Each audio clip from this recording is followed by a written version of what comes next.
Hello and welcome back to Inside the Newsroom. Now, a story that we have been following this week in Kellerland is organizations combating food insecurity in Sioux Falls are a little bit worried about more food deserts expanding now that the Eat Well mobile market is closing. Joining me now is digital reporter Gracie Terrell, who has been uncovering this story since we've heard that the mobile market will be closing. Gracie, welcome to the digital desk. Hello, hello. So, Gracie, let's talk a little bit about your story yesterday. There's a lot of details that go into a story that you've uncovered, especially when we're talking about could food deserts be potentially expanding in hmm Sioux Falls. So, could you start with talking about the mobile market closing? The mobile market, they kind of announced that they were closing and they're going to close down on Friday of this week. And they were just a little mobile market that would go to some of these places that had higher food insecurities, and they had fresh produce that people could buy at a lower cost. So they were kind of that last defense there before for food deserts in some areas in Sioux Falls, and so. Them kind of closing down for now is gonna shake some feathers up for people who have food insecurities here in Sioux Falls. So, why is that concern growing in Sioux Falls now? In your story, you included a little graphic of that food desert outlook that we're seeing. Can you explain this graphic and explain that concern that you've uncovered through your story? Yeah, so this is from the USDA. They have like a food research atlas map here that has every all the whole country and where these food deserts are. So we zoom in here on Sioux Falls, and a food desert is it's a an area that is below the poverty line and also a mile away from a healthy grocery store that has produce. So that kind of cuts out maybe some gas stations or a Dollar General. It has to be a healthy grocery store that you can get produce from. If you look at this map here, a good parts of northern Sioux Falls there are qualified as low income and low access to those healthy foods. So they are food deserts. And so the mobile market, they would go and kind of station, certain days a week in some of these places to kind of combat that. And now that it has gone away, these areas are looking to, either increase their food insecurity or, it's not looking like it might get any better right now in terms of the access. Gracie, when you're putting together a story like this and you're taking statistics on a national level and also a local level, do you specifically and personally like to do that because you're interested in the fact comparison and it's more of an interest for you? Or do you believe that combining that national and state fact in a story like this is just overall more important than just looking at Sioux Falls? I think it gives, some credibility to, my story, to what the people that I'm talking to are saying. If they're saying that there are food deserts that are here in South Dakota, in Sioux Falls, and then we can see and have that backed up on a national scale that, these places are being looked at, nationally even to be food insecure, and there are other places too. So I like to see that for my own self too, just because I love to see the numbers and see how everything kind of shakes out. But I think it's good for readers to see too that this is something that is not isolated to South Dakota, or something that if we're hearing about it in the national news, that it is actually still happening here too. So, for the people that you spoke to for this story, is there any sort of solution that we could come to avoid these food deserts that you have found or that they have suggested? Um, I mean, one of the best thing would be maybe building in some of those places, those grocery stores, especially low income, easy access grocery stores. But that takes a lot of work. I know Fair Market, where they were one person that I spoke to, they were kind of in some of those areas when they started in 2021, but it's just hard to kind of keep up. So they've had to move into different areas of the city.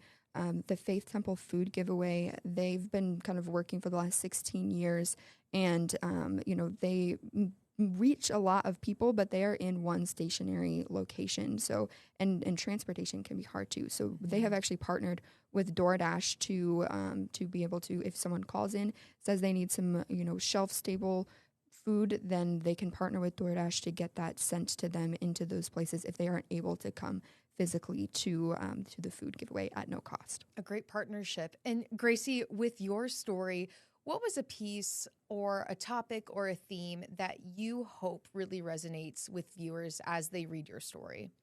Oh man, I just think that people should, be more aware that these places exist and that, that there's funding issues in terms of all of these things. That's one of the main reasons that Eat Well had to close down.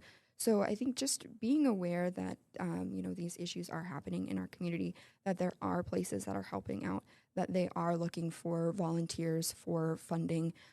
So, if people are looking to get involved, there are ways to do that.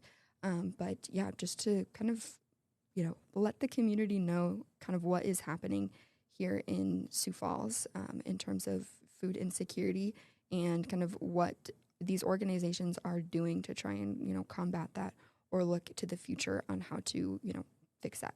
And what story are you working on tonight for our Keloland Evening Newscasts? I am working on a story on Juneteenth. That is tomorrow. It's a federal and state holiday that kind of marks the end of slavery. I'm not exactly sure the date right now off the top of my head, but I am looking at some of the events across the state that are going to be held to kind of celebrate that, and also some of the places that are going to be closed since it is a federal holiday. So, thinking banks, state offices, and some other places that people might not expect to be closed tomorrow. They can kind of get a heads up for that. Definitely impactful. Gracie, thank you for joining me at the digital desk. Of course. Thank anytime. you. And still to come on Inside the Newsroom, we are speaking to someone that you probably have never seen on screen. Stay with us. We'll be right back.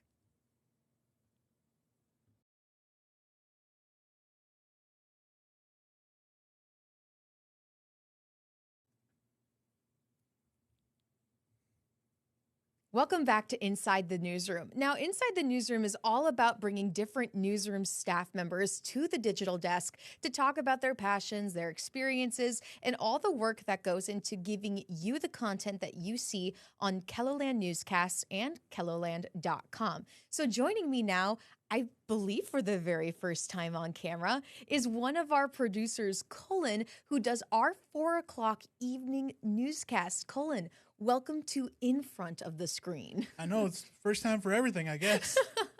Cullen, I want to hear about your day-to-day duties and responsibilities as a producer because I know what you do, but a lot of our viewers may be wondering, how do producers determine what content to put in their shows for the day? Or what does it really look like on an 8-hour work schedule as a producer? So can you just start by explaining what your day typically looks like? So, especially with my show, first and foremost, being an hour-long show, I have to find anything to fill that hour. So, look through law enforcement social media pages, first responder social media pages, anything that stands out, and putting that in my show in the order that I want it to go, and anything to get it out to the people of Keloland.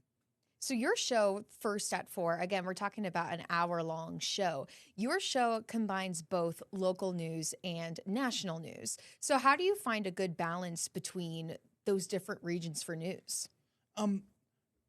With regional stuff, that goes in the first half hour, from 4 to 4:30, because keep all of our local stuff in the second half hour, because that's where people tend to watch the most. And if they want to know about the other stuff, you can go to the first half hour of Keloland News First at 4. And so you find that since we are a CBS affiliate, we use CBS NewsPath. We also have with our parent company Nexstar, access to all regional stuff. So KCAU down in Sioux City is also a good place to get some of that regional content. It's not exactly Keloland, but it's close enough to where people would like to know what's going on in Sioux City or up in the Iowa Great Lakes or areas like that. When you get into crunch time, it's 4 o'clock and you are behind the scenes in the production booth, getting ready for the show, do you feel like a little adrenaline kind of pumping through you as it's like, it's your show. This is what it is. This is the product you got to give. What's that feeling like? That feeling, it's a little bit of a relief because you're like, all right, all the hard work that you put in throughout the day finally paying off as you get up into that booth to start your show. And as you and I both know, live TV tends to not go the way you always plan. It's true. So you always have that undercut of a little bit of attention or a little bit of tension because you never know if anything's going to break in the middle of your show. You got to be prepared to just roll with the punches and put anything you need in there. And yeah. Something special that producers get to do while a newscast is going live is they get to talk to the anchors and they get to talk to people who are within the production booth. Can you explain that relationship that you have when it is showtime and how you communicate for both anchors and people who are sitting in that production booth? So to communicate with the anchors in the studio, we have this nice little headset and we push a button and our voice goes right into that anchor's ear. So say we're running a little tight on time and need to take a story out of the show, I'll take it out of the show and then let my anchors know, hey, this story's gone. And then with my director sitting right in front of me, I can tell her, hey, this story's out. And that's kind of what makes the booth important. You have very dynamic communication between you. It's right there and allows, I say, for a smooth newscast, 99% of the time. 99%. So what was a moment or an experience you had once where it was like, oh my gosh, everything's going to chaos and you had to stay cool, calm, and collected? What's like a moment like that? We had some technical issues earlier this week on Monday where video was not running the way we wanted it to. So just had to go with the flow, put camera shots in order because video wasn't playing back to back. Just put a camera shot in and allow that to give a buffer. But I hope it wasn't noticeable on air. But that situation, since this is the most recent, comes to mind. It's like TV magic. Like something needs to change every once in a while. And if it's live, and that's just how it happens. And for you, Colin, what's one of the most what are you grateful for being a producer? What's something that you are proud of each and every day as you leave the booth or as you leave the station after doing your job? I would say it's the team that I'm with. We have a great newsroom down here. And like with that situation, our executive producer, she came up and was able to help, and that constant communication with her and every other producer here in the newsroom. I would just say, yeah, the team around us here downstairs is definitely what I'm most grateful for. Is there anything that interests you every day with being a producer or something new that you see every day that you didn't expect to see maybe when you first started working at Keloland? It's just where you can find a story. Like, you never know when because there's that situation last summer with the ostrich, just anything popping up. It's the idea of anything can happen that I'm always fascinated with. That's probably the most important thing. Anything can happen. Wow. And if you had to see Cullen first day working as a producer at Keloland, what's a piece of advice that you would give him now that you're so experienced? Nothing's going to go the way you expect it's going to go. Your show is going to change even in the middle of the show.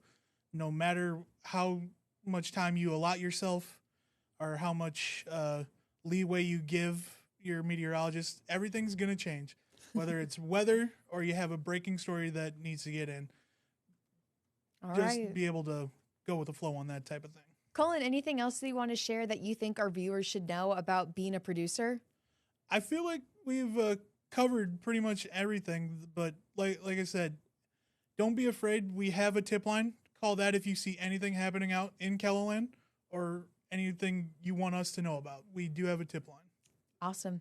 Cullen, thank you so much for coming to the digital desk and sharing your experiences. Thank you. Of course. And stick with us. We'll be right back after the break.